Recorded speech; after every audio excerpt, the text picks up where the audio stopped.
আবহাওয়ার খামখেয়ালিপনা, বোরো চাষের ক্ষতির আশঙ্কা।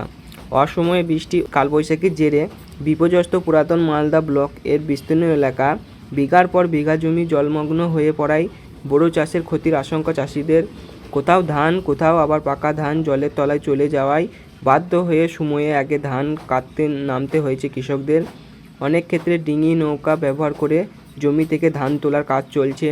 কৃষকদের বক্তব্য, সাধারণত বৈশাখ মাসে তীব্র দাবদাহে বোরো ধানের ক্ষেত্রে ততটা সমস্যা হয় না, কিন্তু এবছর আবহাওয়া উল্টো।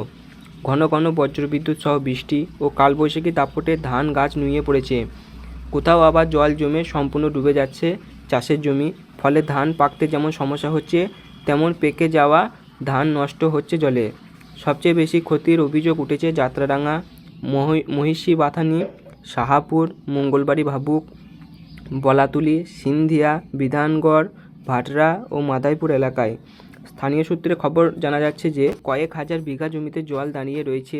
ফলে উৎপাদন নিয়ে গভীর অনিশ্চয়তায় পড়েছেন চাষিরা। উত্তর মালদার বিজেপির সাংসদ খগেন মুর্মু জানিয়েছেন, ক্ষতিগ্রস্ত চাষিদের সহযোগিতার জন্য জেলা প্রশাসনের সঙ্গে কথা বলবে।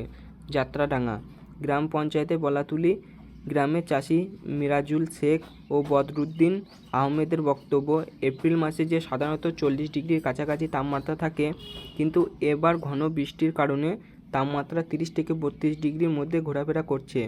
গত 50 বছরে এমন আবহাওয়া দেখিনি। তারা জানিয়েছেন, বাজারে বোরো ধানের দাম প্রায় 2200 টাকা কুইন্টাল হলেও ভেজা ধান 1400 টাকা কুইন্টাল ক্রেতাদের মিলছে না। রোদের অভাবে ধান শুকনো দুঃসাধ্য হয়ে উঠেছে। ফলে উৎপাদন খরচ তোলা এখন বড় চিন্তা কৃষকদের কাছে।